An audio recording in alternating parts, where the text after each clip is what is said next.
Well, they had plenty of time to get a plan together, didn't they? They were sat twiddling their thumbs for 14 years. I mean, you would have thought they had something a bit more substantial than what they'd come up with. And also, Keir Starmer and the government, they'll say, you know, we're bringing down asylum hotels. Well, I mean, the numbers say they're not, but even if they were, all they're doing is migrating these asylum seekers to HMOs, so residential streets up and down the country, cramming 6 of them into makeshift houses where they've knocked a few walls through to make more bedrooms. And then you've got in the likes of, where was I? Bolton, where over the past 3 years they've gone from something like 200 HMOs on the council register to more than 700. Yes, albeit not all of those will be asylum seekers, but the vast majority are. So you've got normal residential streets all across Britain now being flooded with asylum HMOs, and at the same time the Labour government going, see, told you we'd reduce the hotels. They haven't reduced the hotels, they've just moved them to another place, Louise.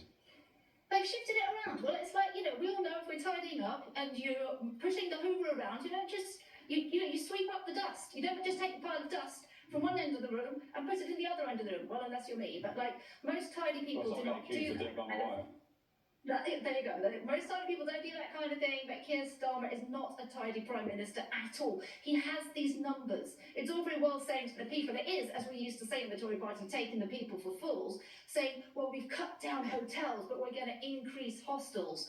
The fact is, you are going to increase asylum seekers in most towns in Britain because you can't stop letting them in. It is that simple. They have to be put somewhere. Unless they're going to be roaming the streets being homeless, they've got to be put somewhere. So I suppose Labour should be looking at trying to even the burden across the UK rather than concentrate them all in Bolton or wherever has a stock of lousy housing. All they are really doing, Ben, is they are crushing their own areas where housing is a bit more cheap and people can make money with these sort of HMOs. And they're not going to crack down on the practice because they need the beds.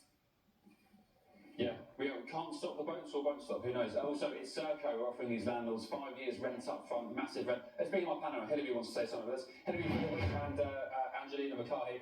Hillary, what's your take on this? Yeah, this is the only way I think to put this into context is to ask everybody, why did we fight the First World War? Why did we fight the Second World War? It was to stop the Nazis coming and invading. Would we have given the Germans, oh, by the way, here's free housing for 6 months, here's free food for 6 months, would we have done this to the Germans?